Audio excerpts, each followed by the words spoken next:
ia perguntar duas coisas pra você. Primeiro que eu fiquei impressionada com a sua história, desde a questão da dislexia que você falou, porque deve ter sido uma questão interna bastante pesada pra você por algum tempo, principalmente depois que você descobriu. Na verdade, ficou mais leve depois.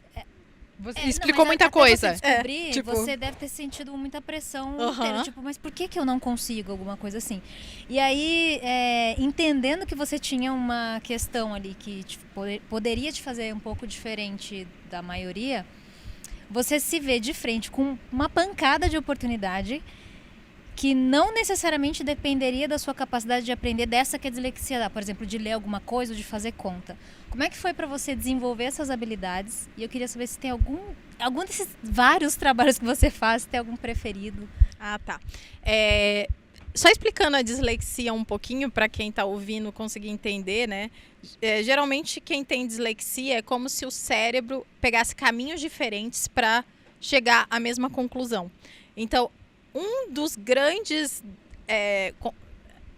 sintomas que a gente pode dizer é que a pessoa tem dificuldade em leituras muito densas, né? Então, se eu for ler um texto para você, eu leio. Sim. Eu não vou entender nada, você talvez entenda.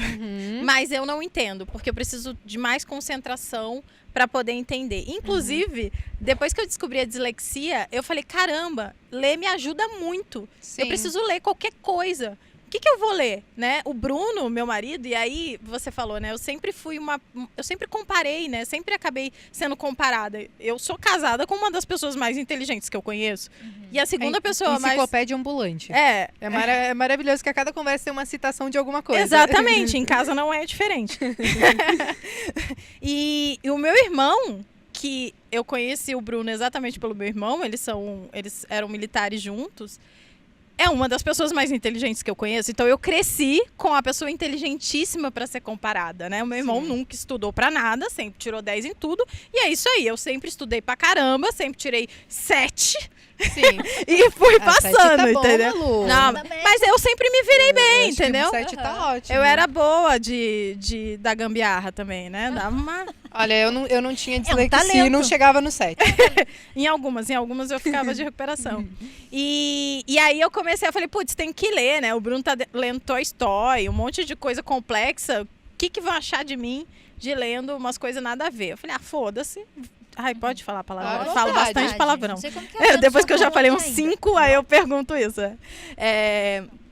Vou ler o que for. E aí comecei a ler putaria. Foi ótimo. Sim. Maravilhoso. E é assim que entrou a história, uma das histórias da putaria. Muito bom, inclusive, se for homem ouvindo a gente, comprem para suas mulheres, vocês não irão se arrepender. É um ótimo afrodisíaco, maravilhoso. Assim, uma preliminar sensacional. Tem uma lista lá no meu Instagram, inclusive. Dos destaques. Dos destaques, exatamente. Okay. Com livros maravilhosos. E, lógico, tem livros horríveis. E os nomes geralmente são muito ruins, mas o livro é bom. Tem que dar uma chance. A história é boa. Às vezes, nem todas. Ou o efeito é bom. O efeito é bom. Mas eu melhoro muito, assim, melhoro a minha fala, melhoro o meu vocabulário, eu escrevo melhor, sempre que eu tô lendo. Então, eu tenho que estar em movimento, sempre lendo alguma coisa para poder conseguir.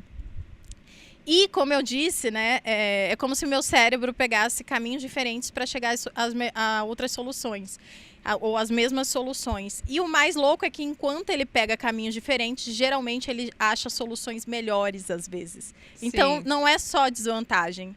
Tem muita vantagem, né? Sim. Então, às vezes eu sou mais genial do que o Bruno. Ela